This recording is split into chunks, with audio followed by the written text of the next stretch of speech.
What's up, everyone? Welcome back to another edition of Player to Be Named Later. I'm G-Man.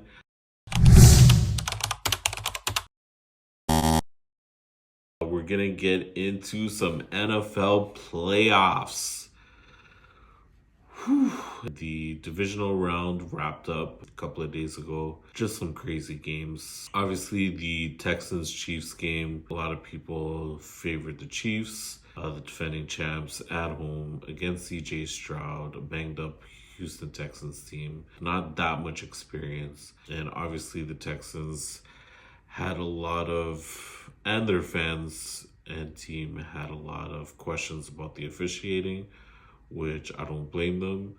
Over the years, I've seen so much bad officiating that I don't even complain about it anymore or blame the refs. Like, things have changed so much in terms of how game is played. You look at all the refs, most of them, maybe not the NBA as much. A lot of the refs come from the old school and are used to a different style of play. Even, I would say, half the refs in the NBA are like that.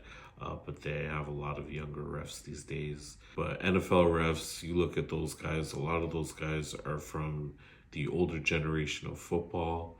And then I think the Texans did have a couple of things that they could complain about. But at the end of the day, you got Pat Mahomes, Travis Kelce.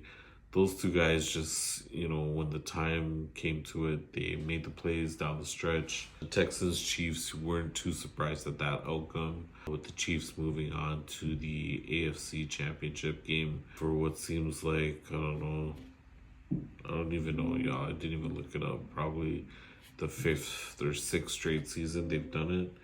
Whatever it is, I think this year against the Bills is going to be different. We're going to talk about that game in a second. And the second game of the weekend, the Commanders and Lions. Dan Campbell, Detroit. Lions fans, I feel for you. Honestly, I really feel for you. I thought this was the year. I really thought this was going to be your year. I know Lions fans, I feel so bad for you guys. Just the injuries on that defense just really played such a huge role in what happened to their season. I know the 5 picks don't help at all. And, Dan Campbell, again, you saw it in the Buffalo game during the season where he did the onside kick with like 12 minutes left.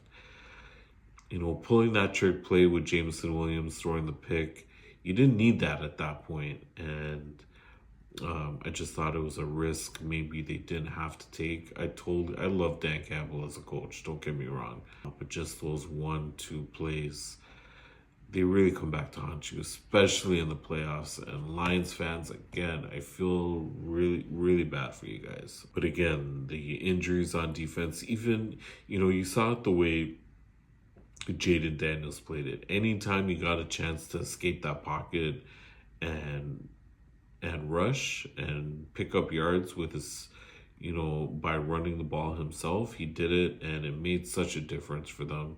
It opened up the passing game. Even if you're healthy and you have Hutchinson in there and you have Aleem McNeil in there, this game probably ends up totally different. And, I think the Lions going into week 14 were the number 1 defense, and then they went from number 1 to completely being the last place defense from week 14 on, and it really showed. They had a number of games where they gave up 40 points, this game being one of them. We also got to shout out Jaden Daniels, man. What a stud this guy is. As a rookie, to come into that situation in the playoffs, he just looks so, chill and poised and not under any type of pressure. He just looked like he was ready to go on every single drive. And you can't say enough about him and the game he played. So 45-31, Commanders take it. They upset the Lions. Detroit, honestly, just come back healthy next year, and I'm sure things will look a lot different. If you could stay healthy all season, they have to be the favorites because, that offense is unreal. The defense is so good as well. It's just the injuries again. They've already lost Ben Johnson. I believe he's gone and signed with the Chicago Bears to be their next head coach. So he's already out of the mix for that offense. So it'll be interesting to see who they sign to bring in there to take over that high-powered offense. It's going to be probably someone, a big name, but let's see what happens because there's going to be a lot of movement in the next couple of weeks. And then that brings us to the Rams-Eagles games.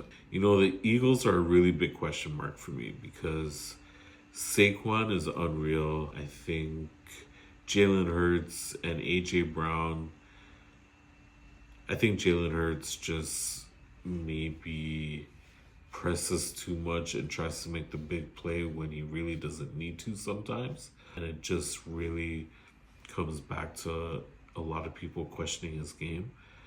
But Saquon, wow, what more can you say about him? Like, just when the game really got tough with the weather and the hail and the slush coming down, this guy just busted off 2 60-yarders like it was nothing. And that it's unfortunate, obviously being a running back, but if you were to ask me, that guy's right up there for MVP. He should be at least. And he had an unreal game. But even saying all that, the Rams still had a chance. You can never count out Sean McVay. If Sean McVay has a healthy quarterback and a really good wide receiving core with a good running back option, that guy's brilliant. And you can't count him out. And you saw what happened. I thought they really were going to go in and tie the game right at the end there. I think it was a motion or penalty against Kevin Dotson that kind of stopped the last drive right after that crazy Puka Nacua reception from Matthew Stafford. They were right there in the red zone, ready to tie the game, send it to overtime, or maybe go for the win, but they couldn't pull it off. So the Eagles were able to pull it out, and I don't know, I think the Commanders really have a chance here to really be an unreal Cinderella story and go to the Super Bowl. I think Jaden Daniels really has a shot. Now, the Eagles, don't get me wrong, like, both lines for the Eagles are absolute, like, monsters. Like, these guys are, I don't know if they're all 6'5" and bigger, and they're just ridiculously big. And that's where I think the Eagles are probably going to win the game, obviously, with, you know, they set up the run for Saquon.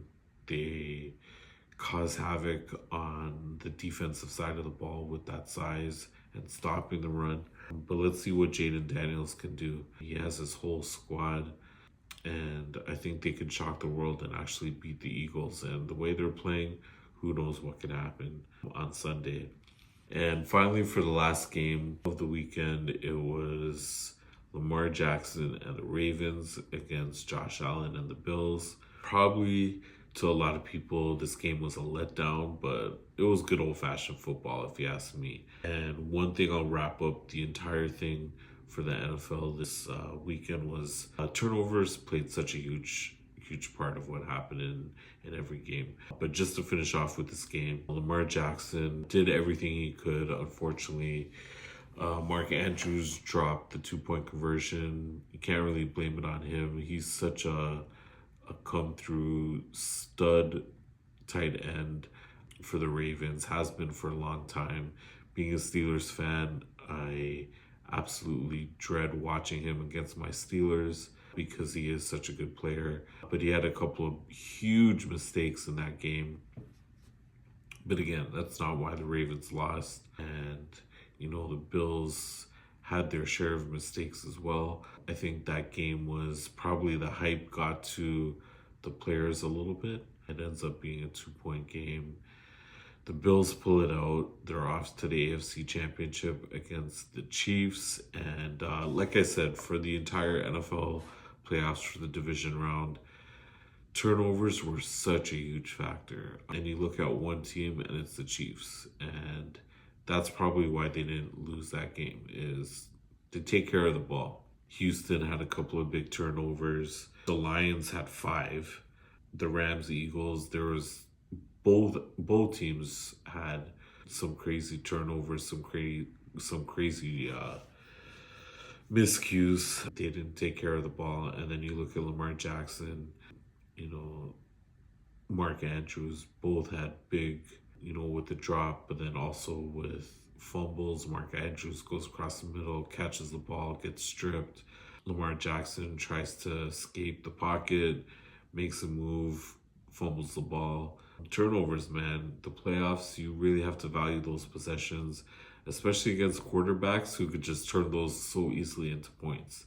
If you don't value those possessions, it really becomes, basically win or lose.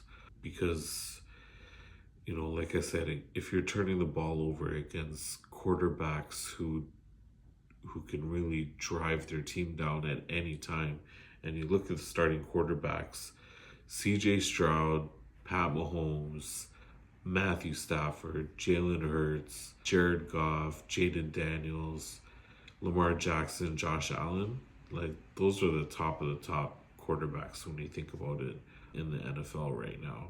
Give any one of those guys an opportunity to go win the game off of a turnover, and they're probably going to do it. And I think that's what we saw. That was a big reason why things ended up being the way they were, the outcomes this weekend. You look to this weekend, the championship games, Buffalo, KC, Philly, Washington. Both games are going to be absolutely amazing. You have division rivals in one game, and obviously conference rivals, and arguably the two best quarterbacks in football right now in the other one. And it shouldn't be a letdown. I'm looking forward to both games. Not going to make any official picks, but yeah, we'll see who comes out on top. Thanks for watching. Please continue to watch on TikTok now that it's not banned, I guess for now. Catch me on YouTube.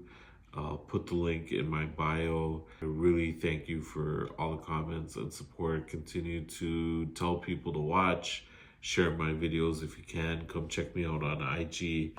And we'll catch up on the next video.